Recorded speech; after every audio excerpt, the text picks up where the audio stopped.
You're listening to Chicago Stories, a podcast from City Hall featuring the stories of everyday Chicagoans, as told to Mayor Rahm Emanuel. This is Mayor Rahm Emanuel with Pastor James Brook, from the senior pastor of the Harmony Community Church here on the west side of the city of Chicago. Do you think the church is in North Lawndale or South Lawndale? We're in North Lawndale. I was just going to be. There's South. Right there. That's right. There's South Side, West Side, and then there's the battle of North and South Lawndale. North Lawndale. And now, your dad was the pastor of the church. My dad was the pastor for over 20 years. And if I got this right, you did not want to be a pastor. Absolutely not. I wanted to be an Illinois State Trooper. Well, they're very similar. So tell me, what was the journey, what spun you around that brought you back into the faith community, so to say? Not that you ever left the faith community, but kind of from a professional standpoint and wanting to be a minister. And my journey is like this. I had a brother, actually, that was a heroin addict. Mm-hmm. And he ended up dying, passing away. My mother found him. And I actually left college then. I was on a full ride at Lewis University. Mm-hmm.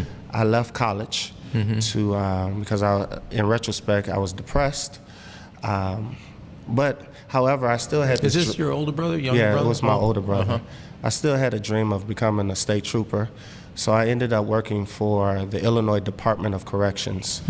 And I worked at IYC St. Charles for about 6 years. Mm-hmm. And when I was there, every Thursday a bus would come in, and it would be from 60623. Majority of the kids coming in would be from 60623, and that was North Lawndale. It's where I grew up. It's where my father was a pastor. My grandfather was a pastor. You know, same church.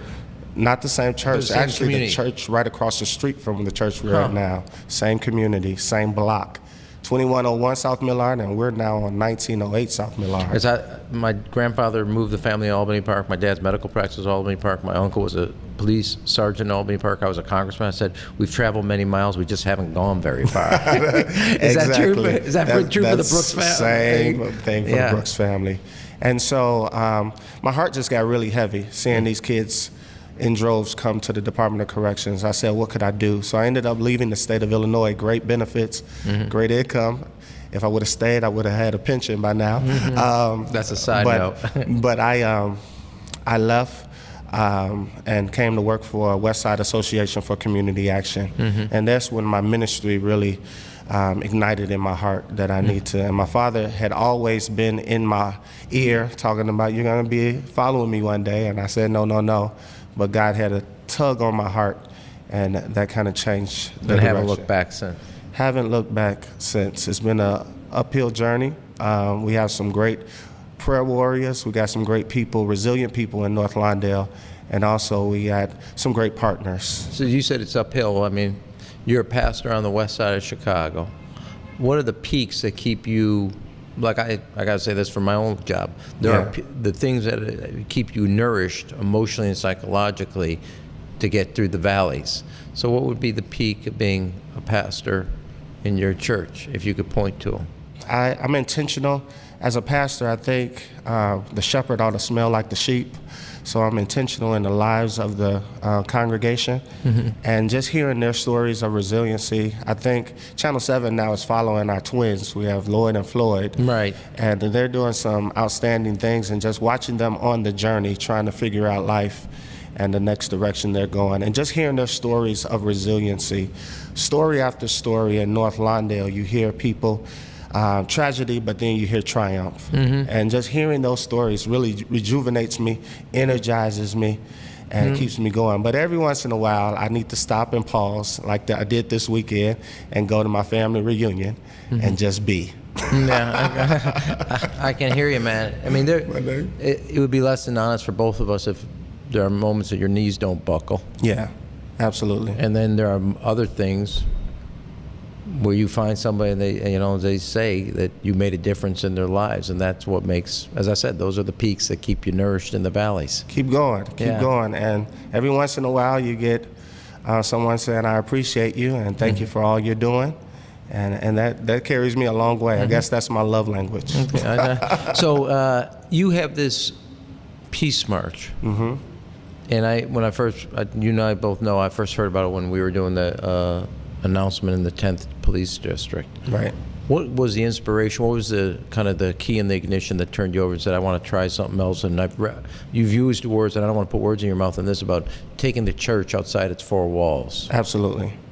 I think what jump-started everything was, I mentioned the twins, and their house, they live on Lawndale, and a bullet went through their front window.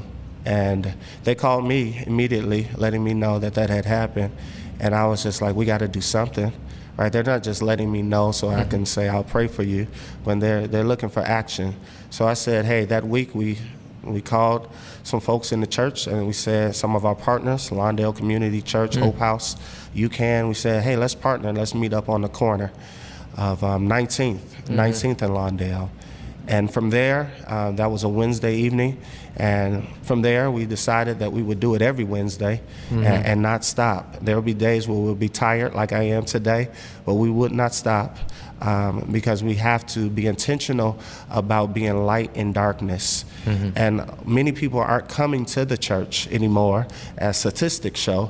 Therefore, the church must be intentional about going out and being intentional about entering the pain.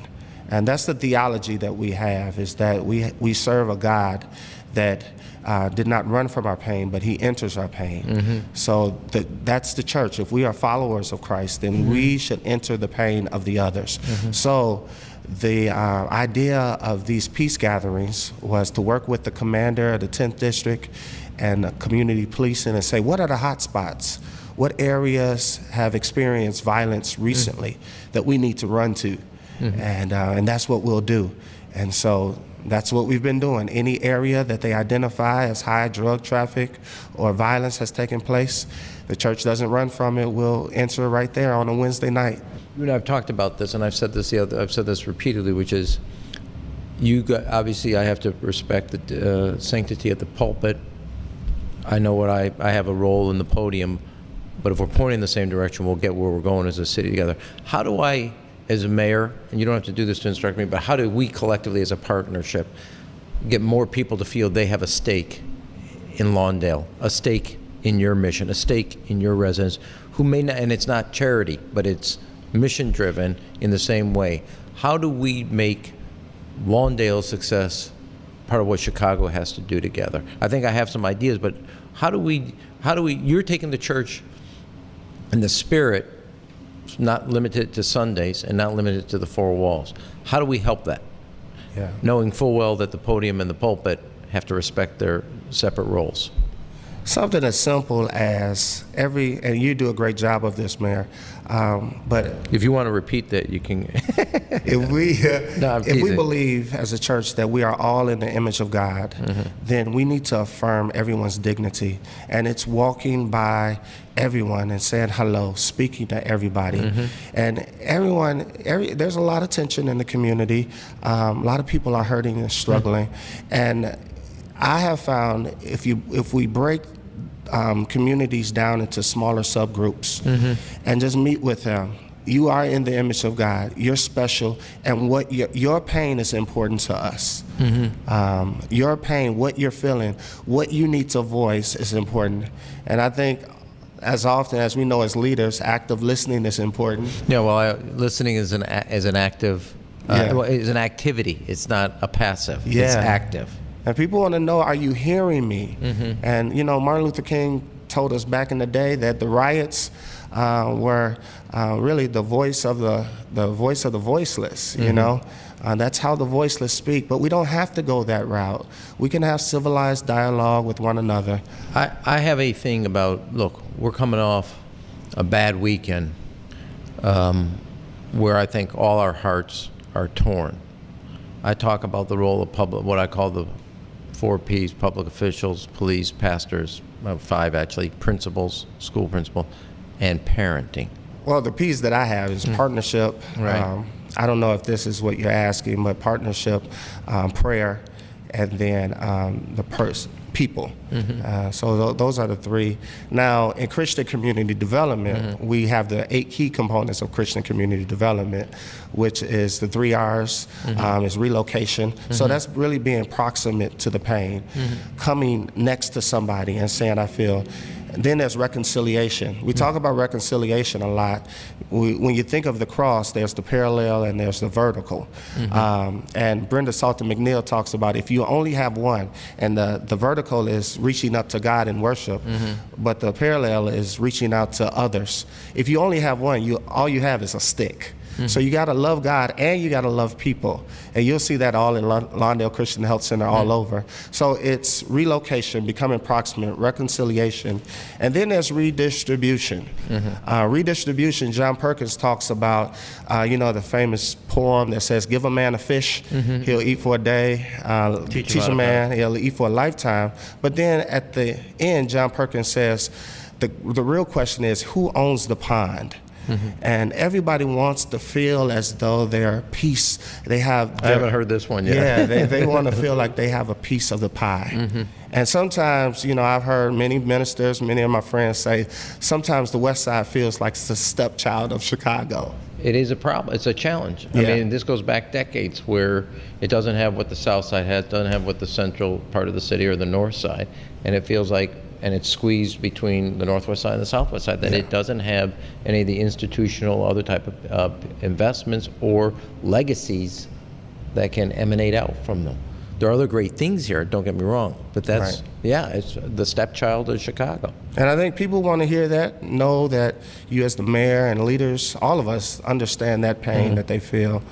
But those are the 3 R's of Christian community development. But you're always talking about getting proximate, getting close to where why do you think that is?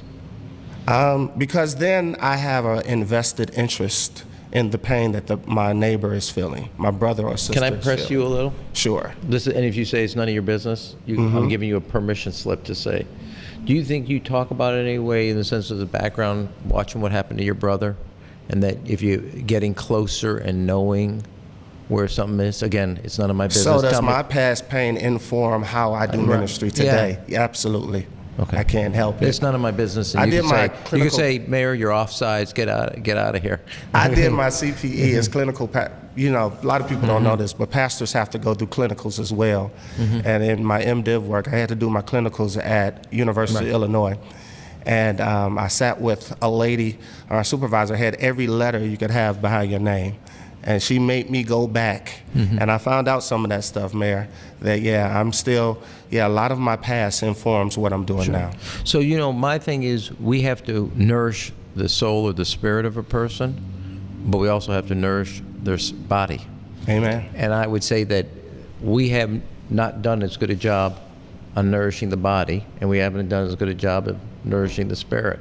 And we have a lot of work to do. We have a lot. I really hope, one of the things I want to talk to you about is the role of the church in the African American community, and how you think right now, as a young pastor in Chicago, you're changing that definition or returning it to its more activist roots, that it may have been sedate.